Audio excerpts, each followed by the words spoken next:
Sí, sí. Yo creo que, digamos, también hay conceptos que están esgrimiendo él y algunos de tratar de hacer grandes acuerdos nacionales. Yo creo que idealmente la situación argentina es tan compleja en el sentido que requiere muchos años de hacer muchas cosas que no son agradables, que no tienen sex appeal, que no son populares. Sí. Es decir, en muchos terrenos, desde la reforma previsional, el mantener un dólar alto, que significa como contrapartida salarios relativamente bajos, que no se terminarían de recuperar. O sea, la gente en los próximos años, venga quien venga, no va a poder ganar lo que ganó en un momento, porque en un momento había muchos desequilibrios y la economía argentina, que tiene que, digamos, bajar su déficit fiscal, pero a su vez bajar impuestos, lo cual significa bajar los gastos más rápidamente.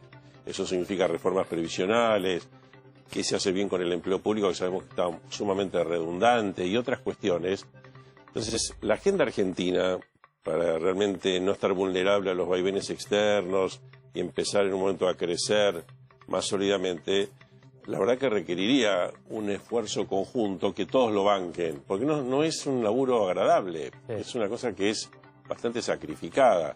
Entonces, yo creo que Argentina necesita este tipo de estadistas. Y en ese sentido creo que la Baña puede llegar a tener un rol de aunar criterios de distintas fuerzas, incluyendo Cambiemos. No ahora si se presenta en un frente electoral contra Cambiemos, pero en el futuro, poder que confluir fuerzas, ya que yo creo que es más fácil ponerse de acuerdo en todo lo que hay que hacer que en el hecho después de ejecutarlo y llevarlo adelante todo el tiempo. Y si yo le digo, usted que es economista, que maneja números, que ha estado en el Banco Central, que lo conoce, más allá de la Baña, conoce la función pública también, yo le tiro un número a usted, 47,6. ¿Qué le dice este número a usted? De inflación, obviamente, ¿no? Sí, bueno, es el resultado inevitable del cimbronazo que recibió Argentina, de evaluación del 114%, que llevó puesto a todos los esquemas que el gobierno tenía previsto, por un cambio de humor global hacia emergentes, en especial contra Argentina, en un país que quería hacer las cosas muy milimétricamente, muy gradualista, y el mercado dijo no va más. Como el mercado dijo no va más, también un tema que se presenta que es importante es cómo va a afrontar Argentina el tema de las deudas. Y ahí sí es importante no solo la dificultad, sino la voluntad de pago. Por ejemplo, el mercado sabe que Cambiemos, Macri, tiene mucha voluntad de pago. Y piensa que Cristina Kirchner tiene poca voluntad de pago. De hecho, Alberto Fernández ha dicho recientemente que si es gobierno de Cristina van a tener que reestructurar la deuda. Imaginarás que para los tenedores de bono eso es rajemos. Entonces, también va a ser necesario, yo espero que la Baña en ese sentido y el peronismo federal deje cierta ambigüedad sobre el tema y se enfatice en la voluntad de pago de las deudas argentinas, pues si no vamos a entrar en un problema muy grave. Y en realidad la voluntad de pago, haciendo ajuste fiscal y con el acuerdo con el fondo, debería permitir que las deudas se paguen y se renueve una parte de la deuda, como hace todos los países del mundo, y el problema vaya cediendo y se vaya de alguna manera normalizando y no tengamos una fuente de crisis porque Argentina decide ir al default, ¿no? Sí, claro. Entonces, pero en todo eso se necesita mucho respaldo político. Acá creo que la clase política tiene que trabajar. A mí no me gusta el esquema, llamémoslo así, Marcos Peña, Durán Barba, de la gente y nada más. Concuerdo más con la idea de que políticamente hay que darle mucho sustento, pues son muchos años de trabajo fuerte. Y entonces, si no es así, a la primera de cambio, las reformas o los avances no se dan, ¿no? Entonces yo creo que para bajar la inflación, que fue tu pregunta, entre otras cosas también se requiere esa estabilidad financiera, que no haya grandes saltos del dólar, que también haya apoyo político al tema tarifario. Por ejemplo, Massa ha estado, para mí, muy demagógico. Massa ha dicho y ha propuesto leyes para que las tarifas no aumenten más que los salarios. Y la verdad que las tarifas tienen que aumentar más que los salarios. Todavía falta que aumenten. No como en el pasado reciente, que hubo aumentos enormes, pero todavía hay cierto rezago en las tarifas. Entonces no puede haber una ley que diga que las tarifas no pueden aumentar más que los salarios.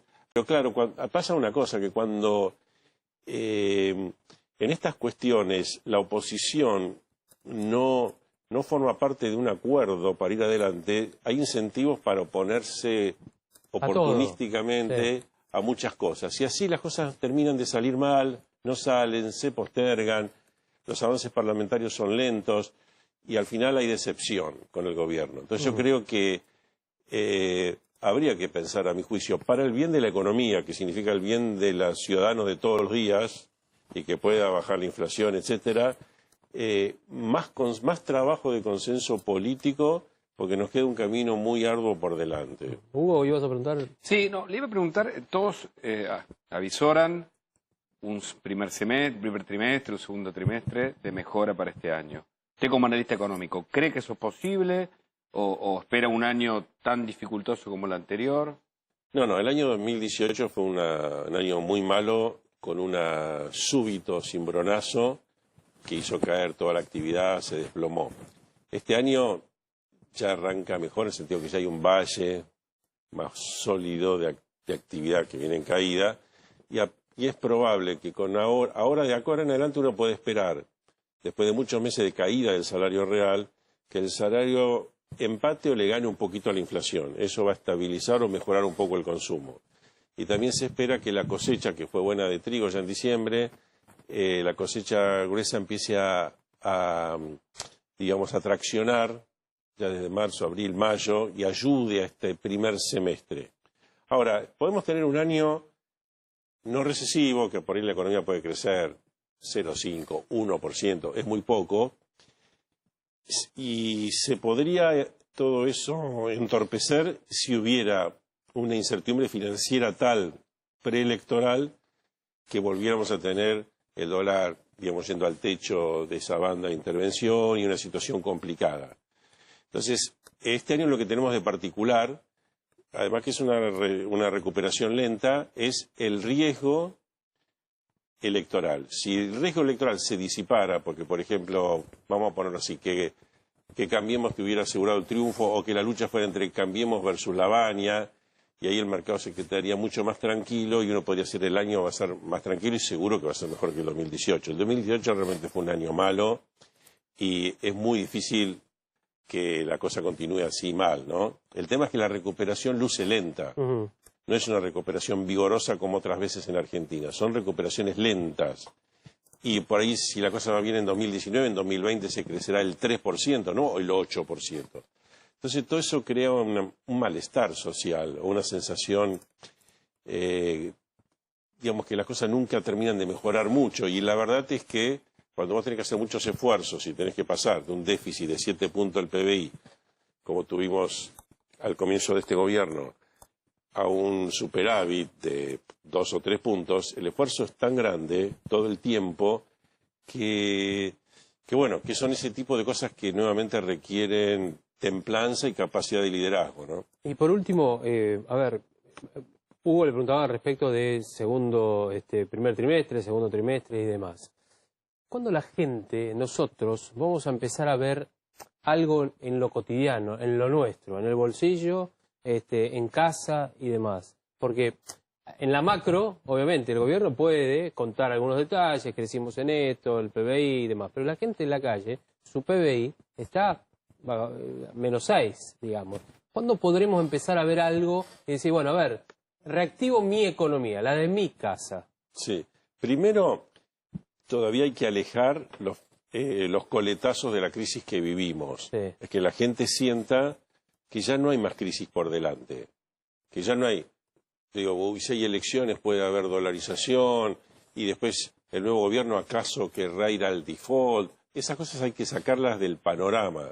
Entonces, si uno saca de eso el panorama y ya no se piensa que puede haber grandes devaluaciones, etcétera, bueno, eso se verá en la inflación, que también va a ir bajando, la tasa de interés va a ir bajando, las empresas no van a estar tan asfixiadas como ahora, y también algo, aunque sea poco, pero algo de crédito externo que se fue violentamente, algo que recupere, que mejore un poco, y entonces las condiciones crediticias van a mejorar con el salario que ya deja de caer por la inflación, eso apuntará al consumo, los proyectos de inversión en Argentina, estilo Vaca Muerta y otros que siempre están ahí y pueden prosperar, y un mejor clima para la inversión, porque nuevamente la importancia de la macro es saquemos del horizonte que va a haber una crisis.